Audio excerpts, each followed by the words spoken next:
Terima kasih pemirsa TV Tabalong yang budiman, kembali lagi dalam acara Majelis Fikih, wadahnya belajar hukum agama. Nah, kali ini kita akan melanjutkan pembahasan kita mengenai rukun wudhu bersama Ustadz Nasrullah. Nah, tadi kan kita telah membahas rukun wudhu sampai membasuh dua kaki, sampai mata kaki ya Ustadz ya. Terus apalagi nih Ustadz, rukun wudhu yang selanjutnya Ustadz? Kemudian terakhir yang keenam itu tertib. Tertib yang bagaimana itu Ustadz? Tertib itu berurutan.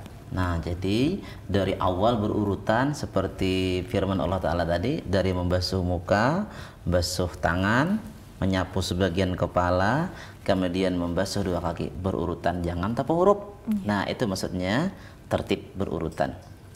Terus kenapa nih Ustadz, tertib ini dimasukkan di dalam kategori rukun wudhu? Tadi kan di surah Al-Maidah yang ayat 6 yang telah Ustadz jelaskan sebelumnya tidak ada disebutkan, itu bagaimana Ustadz? Ya, ada hadis dari Rasulullah SAW, ujar Nabi, ibda'u bima bada'allahu bih.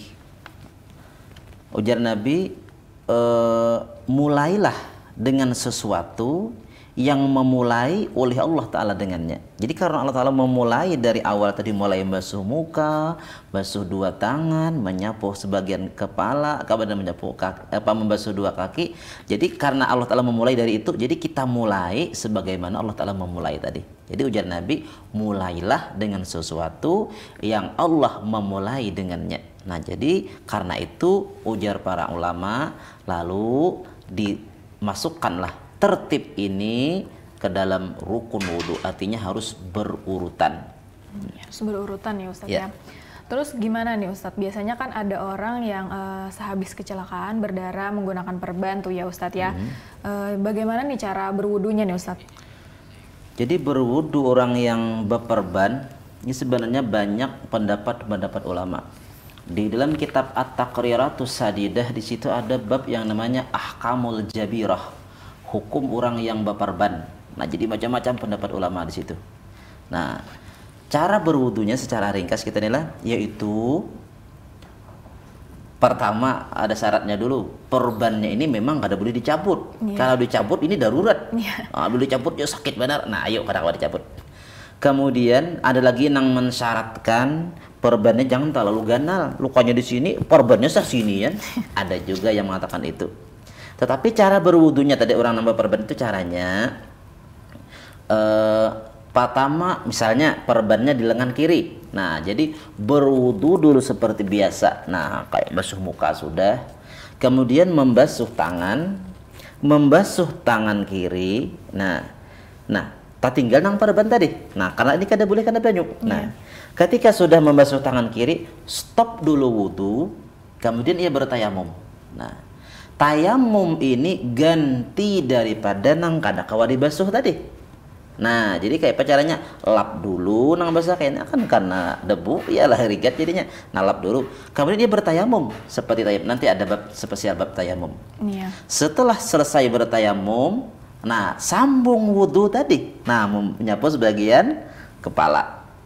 Nah, setelah sebagian kepala, nah sampai batis doa. Nah, jadi dua kali hitungannya lah, wudu dan tayamum. Kalau tadi di tangan, kalau di betis gitu juga caranya. Nah, jadi wudu sampai ketika hendak basuh. Nah, jadi nang kada kalau dibasuh, stop dulu, ganti dengan tayamum. Tayamum ganti daripada nang kada kalau dibasuh. Tetapi itu pun beda-beda banyak para pendapat para ulama. Itu diantaranya ada yang mensyaratkan harus sebelum pasang perban itu orangnya harus berwudu sudah. Bilanya kada berwudu, meskipun wudunya seperti tadi, tetap sembahyangnya cuman menghormati waktu. Artinya tetap diqadha juga. Ada juga pendapat seperti itu. Tapi dari pendapat Imam Nawawi, ini ahlu tarjihna mazhab Syafi'i, ujar Sidin, karena ia darurat, sah aja sudah. Nah, tapi tadi caranya wudu dulu sampai di mana kawa dibasuh, sebagian nak basuh perban tadi diganti dengan tayamum. Setelah tayamum, lanjutkan wudunya.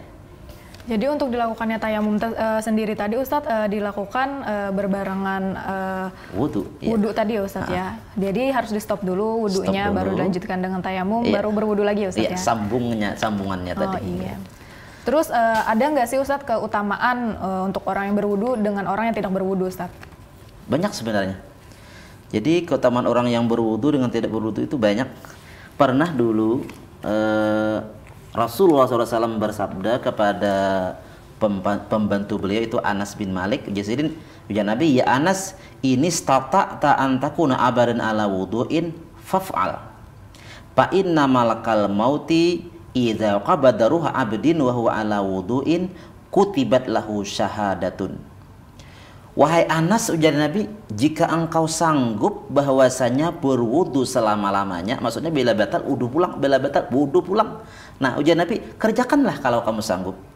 Karena sesungguhnya, ujar Nabi, malaikat maut apabila ia mencabut roh orang yang berwudunya tidak batal, orang yang masih dalam wudu, maka ditulis baginya mati syahid. Nah, jadi orang yang mati dalam badan wudu, mati syahid.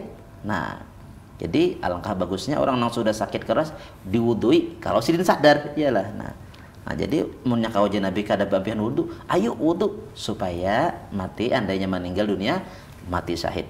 Cuman karena mati ini kita ketahuan, kan aja lah. Ya kan nyatanya wudu dulu. Kemudian lagi diantaranya, banyak diantaranya keutamaan orang yang berwudu ini, yaitu pernah ditanyakan oleh istri Nabi, artinya ya Rasulullah, bagaimana pian meminandui umat pian nang di hari kiamat? Karena banyak. Ujar Nabi, nyaman aja umatku tuh huran muhajjalin, mereka itu bercahaya.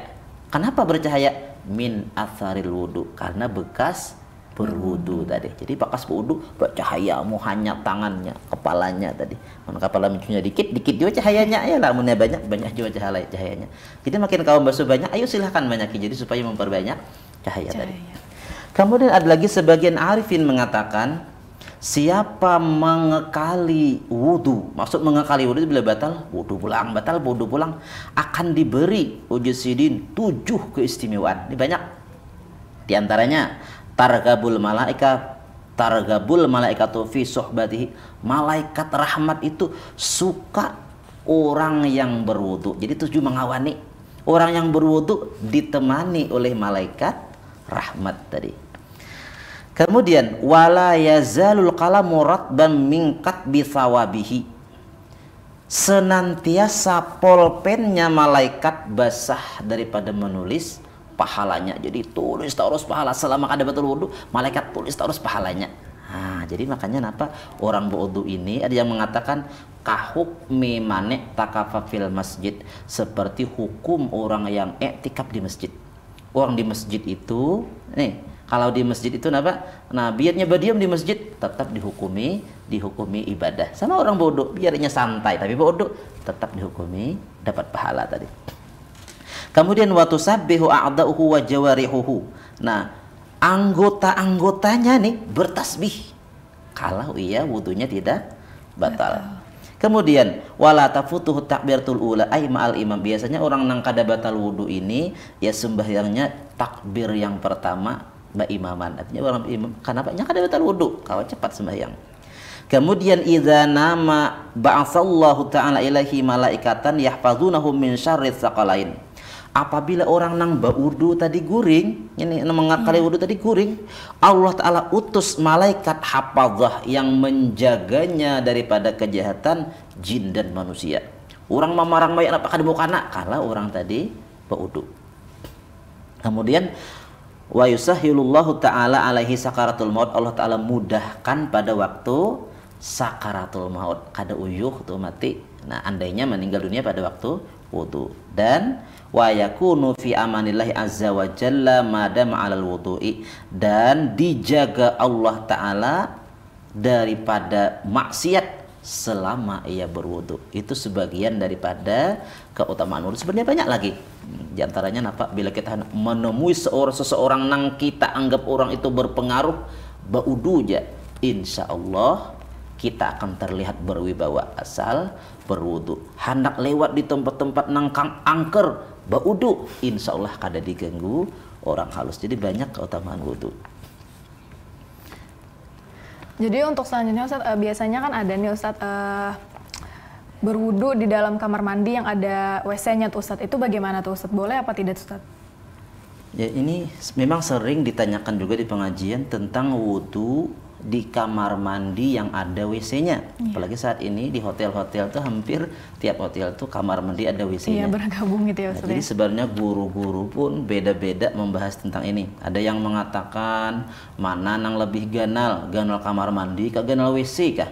Kalau nya kamar mandi nang lebih ganal berarti WC umpat kamar mandi. Tunggarannya hukum kamar mandi. Ada nang juga nambah pendapat kayak itu. Ada juga nang pendapat misalnya nih buka lawangnya aja supaya luas, ada juga. Tapi pendapat kami ulun lebih kepada condong kepada pendapat ini dari kami Ma'had Ali Darussalam Martapura. Ujar bubuhannya, kita lihat dulu adakah di syarat sah wudu yang kita bahas tadi, adakah di situ jangan wudu di WC, adakah? Iya, tidak ada. Nah, karena ia tidak ada berarti boleh. Nah, cuman kita apa garang kan apa jadi ada madahkan kada boleh di WC. Sebenarnya nang kada boleh di WC itu bapandir, bacaan, mengaji, baca Quran, nah jangan. Itu yang dilarang. Nah, jadi ketika berwudu di WC sebenarnya boleh, tapi jangan memakai bismillah tadi, jangan nawaitul wudu. Kada usah, langsung aja kita. Nah, tapi tak ada WC tadi. Nah, jadi kita langsung aja. Nah, sahaja aku berwudu untuk menghilangkan hadas kecil fardu karena Allah Ta'ala. Itu aja. Kada usah pakai nang bismillahirrahmanirrahim. Nah, itu yang dilarang. Nah, kada usah pakai bismillah dan kada usah pakai itu tadi. Talafuznya tadi. Iya, baik Ustadz, tadi kan Ustadz telah menjelaskan syarat syah wudu dan rukun wudu ya Ustadz. Nah, kita ingin mendengar penjelasan serta kesimpulan dari tema kita hari ini nih Ustadz. Iya. Nah, kesimpulan daripada tema hari ini artinya wudhu ini wajib kita pelajari karena ini syarat sah daripada sembahyang. Nah, jadi tadi sudah kita sebutkan panjang lebar, kita kisahkan poin satu persatu tentang syarat-syarat sahnya. Nah, jadi artinya jangan ada nang melapik kulit. Nah, daripada sampainya air ke kulit jangan ada. Nah, kemudian kita tahu mana rukunnya, mana syaratnya sudah kita bahas tadi. Nah, kemudian ya, tentang wudhu ini kita wajib belajar tadi kayak apa. Misalnya kan wudhu bisa kita membedakan antara menyapu dan membasuh. Nah, nya sepaling ada sedikit misalnya dipakai banyu. Nah, boleh kaja di anu. Nah, alhatan dulu menyapu kan basuh kayak lah. Nah, kalanya sepaling ada nang pakai banyu nang sepak yang untuk di supaya kamu muka diratakan itu ngarannya menyapu iyalah. Nah, jadi harus tahu. Nah, jadi wajiblah kita belajar tentang wudhu ini karena ini merupakan syarat sah daripada sembahyang kita. Nah, jadi dari awal tadi mulai dari niat, bagaimana cara berniat yang sebenarnya, jangan langsung berniat saja ini harus niat itu berbarengan dengan membasuh muka, kemudian basuh dua tangan sampai siku, menyapu sebagian kepala, yang terbaik tadi sebagian kepala supaya keluar daripada khilaf, kemudian membasuh dua kaki. Nah, habislah wudhu. Nah, nanti insya Allah kita sambung dengan sunat-sunat wudhu dan pembatal wudhu nanti bab selanjutnya. Iya, terima kasih ya Ustadz ya. Nah, pemirsa TV Tabalong yang budiman, ternyata kita telah berada di penghujung acara. Semoga apa yang Ustadz jelaskan dan bagikan pada hari ini dapat bermanfaat bagi kita semua. Amin ya Rabbal Alamin. Jangan lupa saksikan Majelis Fikih setiap hari Jumat pukul 17 waktu Indonesia Tengah hanya di TV Tabalong. Saya Saidatul Rahmah dan kru yang bertugas pamit undur diri. Akhirul kalam, hadanallahu yaikum ajmain. Assalamualaikum warahmatullahi wabarakatuh. Waalaikumsalam.